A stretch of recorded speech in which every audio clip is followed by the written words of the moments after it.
जय हिंद साथियों आज के जो वीडियो के विषय है उसमें बात करते हैं 32 लाख जो डिफेंस पेंशनर हैं आर्मी एयरफोर्स नेवी के, उनमें से 25.20 लाख पेंशनर्स को OROP 3 मिल पाया है। 25.20 लाख पेंशनर्स को OROP 3 मिल पाया। OROP 2 में 16 करोड़ 9 लाख 25 1 करोड़ 69 16 करोड़ 9 लाख 25 हज़ार रुपये जो है ये खर्च किया गया। 16,925.20 करोड़ 16,925.20 करोड़ रुपया खर्च किया गया OROP 2 में।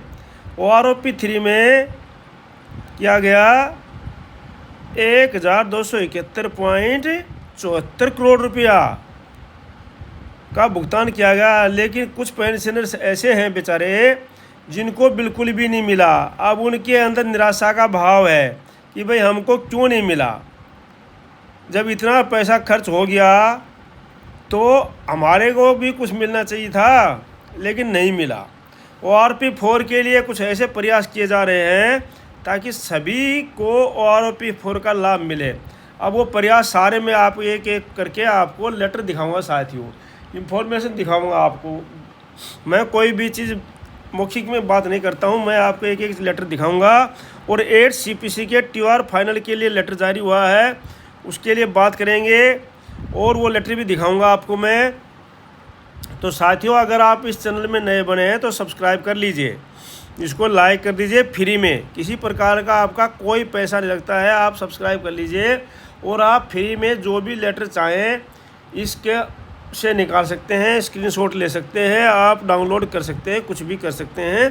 फ्री में कोई पैसा नहीं है। आप चैनल को सिर्फ सब्सक्राइब कर लीजिए, लाइक कर दीजिए और शेयर कर दीजिए। अब एक एक चीज़ करके आपको मैं दिखाता हूँ। देखो पहले प्रूफ दिखाता हूँ। सबसे पहले देखो there are approximately 32 lakh pensioners हैं defence pensioner in India. About 31 lakh of them onboarded SPARSH digital, जो डिजिटल में सप्रेस के अंदर जो है हो गए हैं 25 मार्च तक। ये हैं इंडियन आर्मी एयरफोर्स नेवी के। टोटल पेंशनर्स है 32 लाख, सप्रेस के अंदर जो 31 लाख हो चुके हैं। अब साथियों इनमें से देखिए आप कितने को OROP मिली है। साथियों ये कोई लिखित जवाब है, ये जो है प्रश्न किया गया था 28 जुलाई 2025 को शिवादासन ने ORP के अंतर्गत भाई बताया था कि क्या 1 रैंक 1 पेंशन ORP के अंतर्गत सभी बकाया राशि का भुगतान कर दिया गया है। विगत 3 वर्षों के दौरान ORP योजना को बकाया भुगतान के लिए सरकार द्वारा कितनी राशि आवंटित की गई है। पूर्व सैन्य कर्मियों में को भुगतान हेतु लंबित बकाया राशि कितनी है। अब इनका उत्तर दिया है साथियों रक्षा मंत्रालय से राज्य मंत्री श्री संजय सेठ ने। मैं एक एक चीज़ आपको डॉक्यूमेंट के साथ दिखाऊंगा। उन्होंने बताया कि भाई जो है ORP के दौरान जो है भुगतान किया गया कितना 25.20 लाख पात्र को। अब थे कितने 32 लाख, बाकी कहाँ रुक गए वो भी आपको दिखाएंगे एक एक चीज़ आपको। और कितना कितना भुगतान किया गया 2024 तक का जो भुगतान था वो किया गया 16,900.20 करोड़ रुपया OROP 2 के अंदर। OROP 2 में किया गया ये। और OROP 3 के अंतर्गत 18/7/2025 तक 1,271.74 करोड़ रुपए की बकाया राशि का भुगतान किया जा चुका है। बोला ठीक है नहीं। तो साथियों ये सारी की सारी चीज़ें हो चुकी, लेकिन बहुत से पेंशनर्स ऐसे रह गए 25 लाख के बाद में 7 लाख में से कि भाई इनको बिल्कुल मिला ही नहीं। क्यों नहीं मिला, क्या कारण था, वो सारा आप एक एक चीज़ देखते हैं हम कि क्यों नहीं मिला और कैसे मिलेगा वो, ये भी देखेंगे साथियों। देखो साथियों ये जो है ये सेना भवन का नई दिल्ली का लेटर है 7 CPC का, issued raised bye ex serviceman association. यहाँ पर जो है हमारे को दिया गया था फिटमेंट फैक्टर रेशियोज को 2.87 और ऑफिसर्स को 2.81। अब 2.87 के कारण जो फिटमेंट फैक्टर दिया गया, इसलिए इसमें जवान रेशियोज की पेंशन 2014 से पहले वालों की ज़्यादा रह गई और उसकी कम रह गई, क्योंकि फिटमेंट फैक्टर कम दिया गया। नंबर 1 चीज़। अब ये कैसे होगा वो भी समझेंगे। फिटमेंट फैक्टर कम दिया गया। दूसरा साथियों क्या दिया गया कि जो जेसीओज ओआरएस को एमएसपी थी वो सिर्फ 5200 रुपया दी गई, 5200 रुपया। अब एक सूबेदार साहब 80,000 रुपया तनख्वाह ले रहा है, उसको 5200 रुपया दिया गया सिर्फ एमएसपी, जवानों को भी। अब उनके कारण उनकी पेंशन कम, तनख्वाह कम हो गई। तनख्वाह कम होगी तो उसके बाद आने वाले जो थे 2014 के बाद में, 2016 के बाद में उनकी पेंशन कम हो गई। पेंशन कम हो गई तो ओआरओपी नहीं बढ़ी, ओआरओपी का नहीं मिला। तो ये साथियों हम समझते हैं, ये सारी चीज़ें इसमें लिखी हुई हैं, आप पढ़ सकते हैं, ठीक है नहीं। और फिर क्या किया गया कि एवरेज लिया गया, 2019 में दिया गया तो 2018 का एवरेज लिया गया, और 2024 में जब दी गई तो 2023 का एवरेज लिया गया। देखो लिखा हुआ है ये 18 pension to drawing average shall be protected, कि एवरेज लिया गया। जो सबसे कम ले रहा था, सबसे ज़्यादा ले रहा था, उसको प्लस करके डिवाइड कर दिया गया।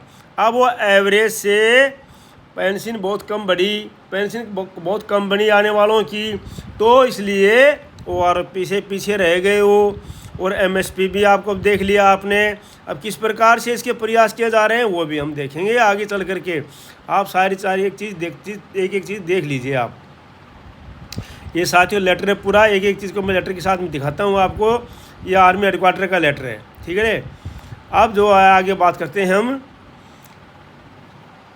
रेशियो क्यों नहीं औसत को बंद किया जाए। जब तक औसत जो है लिया जाएगा तो पेंशन नहीं बढ़ेगी। जेसीओज एनसीओज ओआरएस की पेंशन को न्यूनतम औसत के बजाय रैंक की अधिकतम पेंशन का आधार बनाकर दर निर्धारित किया जाना चाहिए, तब न्याय संगत होगा, तब जो है सबकी पेंशन बढ़ेगी। तो अब देखते हैं कि पे कमीशन में और P4 में इसको किस प्रकार से बढ़ाया जा रहा है। रैंक की अधिकतम पेंशन जो उस साल में मान लो 2029 में OROP आएगी, तो 2028 में जिस रैंक में जो सबसे हाईएस्ट पेंशन लेकर के आया है, सबकी पेंशन उसके बराबर बढ़ देनी चाहिए, तब जो है ये जो है पेंशन पूरी बढ़ेगी, तब जो है सभी को पेंशन, तब सभी को जो OROP मिलेगी।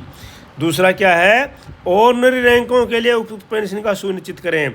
Ordinary rank, ordinary subedar, ordinary havildar, ordinary naik, ordinary जो है subedar major, ordinary lieutenant, ordinary captain, इन सब को जो है ऑर्डिनरी रैंक की पेंशन मिलनी चाहिए। जिस प्रकार से और नायक सूबेदार की पेंशन दी जा रही है, उसी प्रकार से और रैंकों को उचित पेंशन का प्रावधान करना चाहिए, ये होगा इसमें।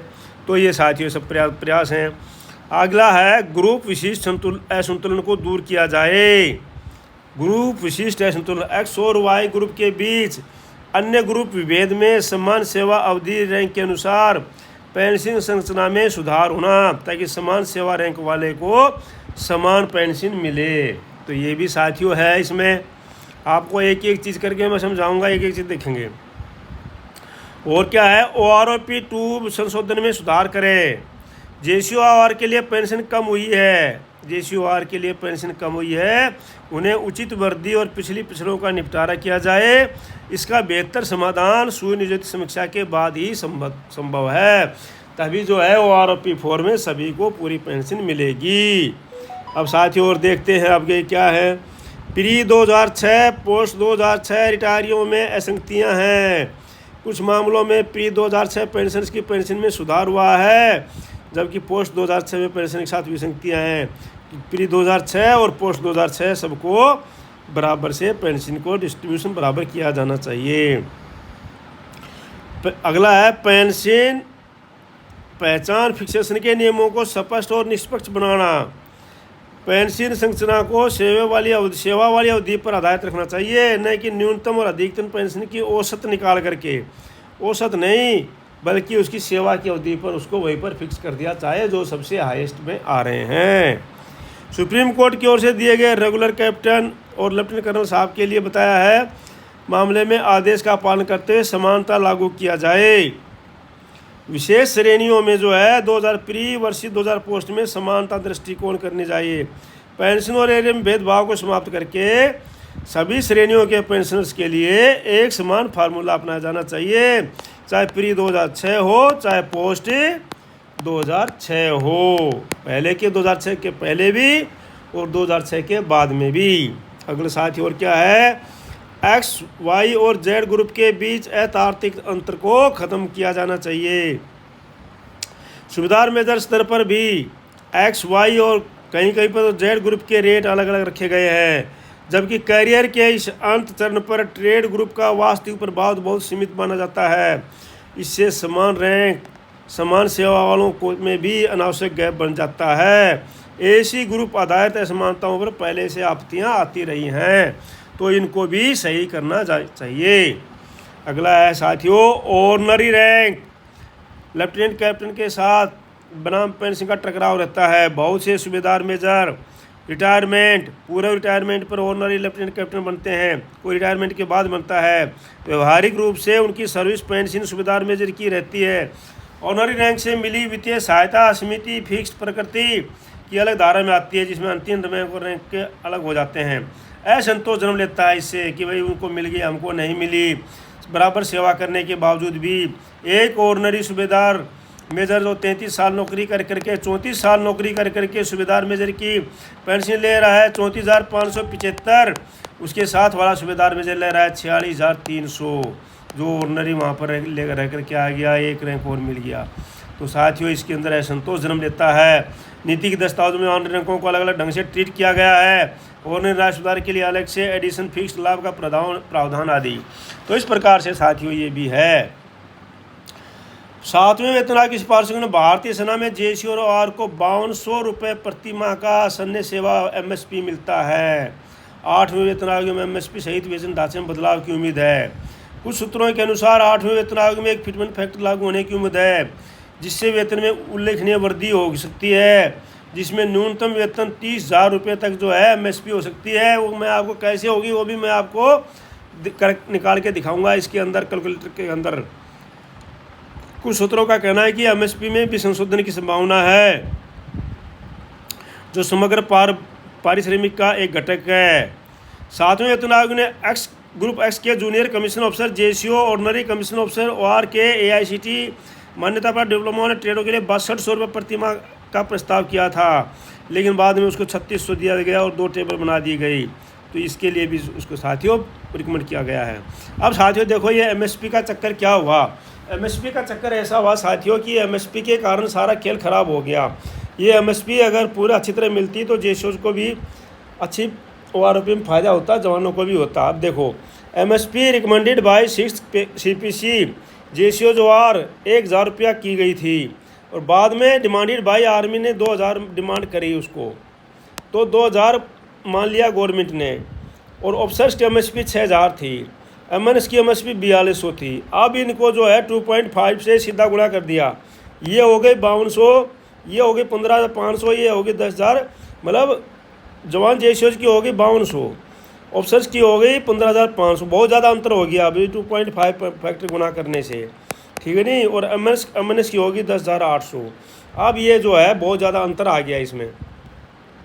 अभी अगर इसको 1.92 फिटमेंट फैक्टर से सीधा गुना करते हैं मान लो मिनिमम, तो ये 8वें सीपीसी में सिर्फ जो है अगर इक्वल एमएसपी मिल जाती है, अगर इक्वल एमएसपी मिल जाती है तो ये जो है 15,500 को 1.92 फिट गुणा करेंगे तो ये 29,760 बनती है। इससे 30,000 एमएसपी बढ़ेगी।